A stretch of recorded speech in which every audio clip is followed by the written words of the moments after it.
नमस्कार, आपण पाहत आहात बहुजन हिताय न्यूज, जनसामान्यांचा बुलंद आवाज। मराठी शाळा बंद करणारे संस्थाचालक मुर्दाबाद मुर्दाबाद मुर्दाबाद। ज्ञानांकुर शाळेवर प्रशासक बसवलंच पाहिजे, ज्ञानांकुर शाळेवर प्रशासक बसलाच पाहिजे, बसलाच पाहिजे, बसलाच पाहिजे।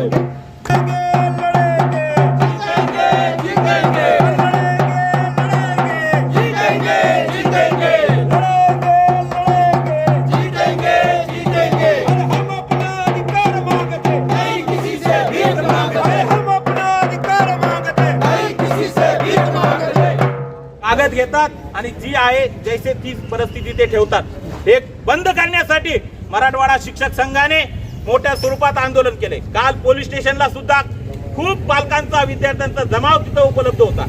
तरी सुद्धा या संस्था चालकांना आणि मुख्याध्यापकांना असं वाटत नाही की शाळा गोरगरिबां मुलांची शाळा जर इथं चालली नाही पाहिजे, त्यांना तिथं टोलेजंग बिल्डिंग बांधायचे असतील, पैसे कमवायचे असतील, दुसरे धंदे करा, शिक्षण क्षेत्रात का आलात असा जाब विचारला पाहिजे। कुठेतरी सरकारने याची नोंद घ्यावी, एवढीच मी विनंती या आंदोलनाच्या माध्यमातून सरकारला आणि शिक्षण विभागाला करतो आणि माझे 2 शब्द इथं संपवतो। जय हिंद, जय महाराष्ट्र। मराठी शाळा बंद करण्याचे कारण मी तुम्हाला सांगतो।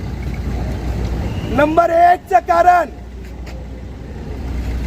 कारण 20 वर्षापूर्वी शाळेतल्या प्रत्येक शिक्षकाने स्वतःच्या नावावर पर्सनल लोन काढून दर महिन्याला 5-5 हजार रुपये EMI भरून ती इमारत संस्था अध्यक्षाच्या नावाने केली।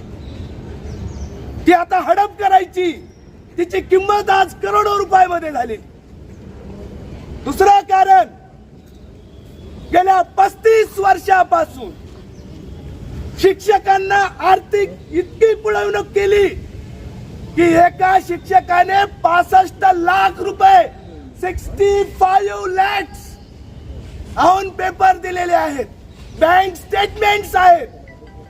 आणि एवढंच नाही तर करोडो रुपयाचा प्लॉट बक्षीस म्हणून घेतलेला आहे, त्याचे पण पुरावे। हे सगळे पुरावे आम्ही या कार्यालयाला 7-8 महिन्यापूर्वी दिलेले आहेत, पण कार्यालय हल्लेलं नाही। मला माहित नाही तर कार्यालयावर कोणाचं वजन आहे, कारण ते संस्था चालक सांगताना सांगतात की माझ्या डोक्यावर शिक्षक आमदाराचा हात आहे। ज्या शिक्षक आमदाराला आम्ही मतदान केलेलं आहे, आम्ही निवडून दिलं, तो आमच्या मारेकऱ्याला जर साथ देत असेल तर आमच्या मतदानावर थू आहे, आमच्यावर थू। गेल्या 35 वर्षापासून प्रत्येक महिन्याला बिल्डिंगच्या भाड्यापोटी दर शिक्षकाकडून 5-6 हजार रुपये भाडं घेतलं। शिक्षकांनी गेल्या 1-1.5 वर्षापासून बंड केलं, आमच्या कष्टाचा पैसा आम्ही देणार नाही, म्हणून ही शाळा बंद करण्याचा घाट आहे। आता इतके दिवस शाळेत यांचं चाललं का, त्याचा पण इतिहास ऐकून घ्या। संस्थेचे अध्यक्ष गोविंद गोंडे पाटील, संस्थेचे सचिव अंकुर गोविंद गोंडे पाटील, संस्थेत त्या शाळेच्या मुख्याध्यापिका माधुरी अंकुर पाटील, सासरा अध्यक्ष, मुलगा सचिव आणि मुख्याध्यापिका अध्यक्षाची सुनबाई आणि सचिवाची धर्मपत्नी। आता जेव्हा सगळे अधिकार एका हातात झालेले, एवढं करून सुद्धा लोक जर पिळवणुकीला संधी देत नसतील, लोक जर त्यांना पैसे देत नसतील, तर काय मराठी शाळा आणि काय दुसऱ्याचे कुटुंब उघड्यावर पडले काय आणि माय मराठी मेली काय, यांना काय देणं गेले? कारण 15 जूनला सगळ्या शाळा सुरू झाल्या। तुमच्या माहितीच तो सांगतो, म्हणजे महाराष्ट्रामध्ये आपण मराठीचा उदो करतो। म्हणजे ज्ञानेश्वरांनी सांगितलेलं आहे की माझ्या माय मराठीचा वेलू गेला गगनावरी। त्याच महाराष्ट्र देशात आपण राहतो। एक हॉल घेतला, हॉल मध्ये त्या हे असे हे असते, याला काय म्हणतात, बॅनरनी 3 वर्गाचं पार्टिशन केलं। आणि मुलांना सांगितलं आपल्या शाळेची जागा बदललेली आणि त्याची परवानगी सुद्धा कार्यालयाकडून घेतलेली नाही. जेव्हा पालकांनी शिक्षकांनी गेल्या गुरुवारपासून रस्त्यावर येऊन आंदोलन केलं, गुरुवारी आंदोलन केलं, शुक्रवारी आंदोलन केलं, शनिवारी आंदोलन केलं, सोमवारी आंदोलन केलं, तेव्हा या कार्यालयाला जाग आली. सोमवारी संध्याकाळी पत्र काढलं.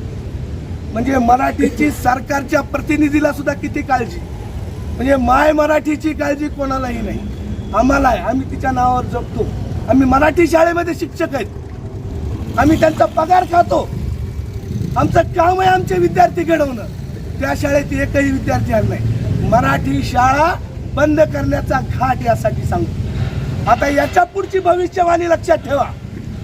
शिक्षक जेव्हा जेव्हा, कारण आर्य चाणक्यानं सांगितलेलं आहे की शिक्षक कभी सामान्य नहीं होता, प्रलय और समाधान उसकी गोद में खेलते हैं. म्हणजे त्याच्या जर मनात आलं तर तो प्रलय करू शकतो. आम्ही रस्त्यावर उतरलोय मराठी शाळा वाचवण्यासाठी या संस्था चालकाच्या विरुद्ध. काल पत्र काढलं, काल संध्याकाळी 7 वाजता पत्र निघालं, आज सकाळी 7ला शाळा भरली.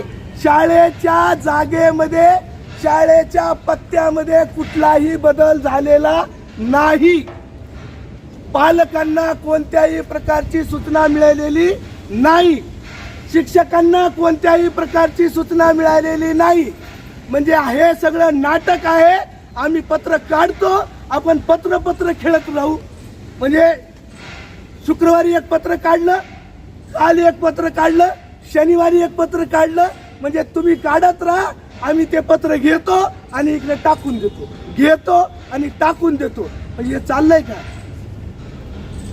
चाललंय काय? म्हणजे तुम्हाला जाणून बुजून मराठी शाळा बंद करायच्या आणि अधिकाऱ्यांना त्यांना साथ द्यायची. हे एकदम स्पष्ट होते. जर ही शाळा बंद झाली, कारण आज जेव्हा रात्री जेव्हा ते पत्र निघालं, त्यांनी जबरदस्तीने पालकाला फोन केले, तुमचे TC घेऊन जा, आम्ही शाळा चालवणार नाही. जर असं झालं तर या पुढचं आंदोलन हे डायरेक्ट कार्यालयात घुसून असेल. कारण पालकांच्या TC ते परस्पर दुसऱ्या शाळेला विकायलेत. प्रत्येक शाळेला आज विद्यार्थ्याची गरज आहे, प्रत्येक शाळेला पल टिकवण्याची गरज आहे. असं असताना ते जर TC विकत असतील, स्वतःच्या फायद्यासाठी हे करत असतील आणि हे सगळे काळे कृत्य करताना हे जर त्यांच्याकडे आंधळ्यासारखं म्हणजे संजय सारखं जर पाहत असतील, आम्ही असं पाहू शकणार नाही. कारण यानंतर ती शाळा जर बंद झाली तर त्याचं संपूर्णतः पाप हे या कार्यालयाचं असेल. म्हणून आमचं स्पष्ट म्हणणं आहे, आमची मागणी गेल्या गुरुवारपासून आजचे सोमवारपर्यंत जे विद्यार्थ्याचं शैक्षणिक नुकसान झालेलं आहे त्यासाठी संस्था अध्यक्षावर, संस्था सचिवावर, मुख्याध्यापकावर यांनी गुन्हा दाखल करावा. कारण RTI स्पष्ट सांगते, जर मुलं शिकायला तयार असतील तर शिकवणे हे कर्तव्य आहे. हा RTI 2009चा ऍक्ट आहे, त्यानुसार त्यांच्यावर गुन्हा दाखल. दुसरी आमची मागणी, यांनी आतापर्यंत जी शिक्षकांची आर्थिक पिळवणूक केलेली त्याचे पुरावे आमच्या जवळ आहेत. आम्ही तसं पत्र यांना दिलेलं आहे.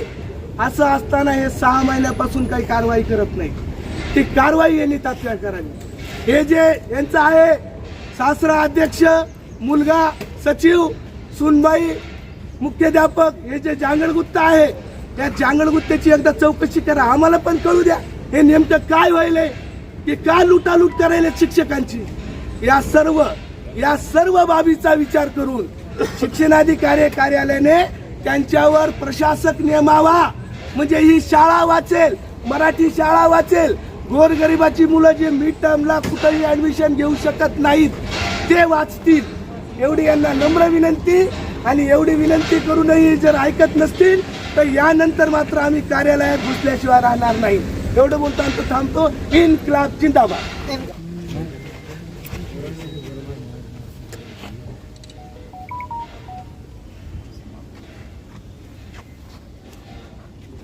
थँक्यू.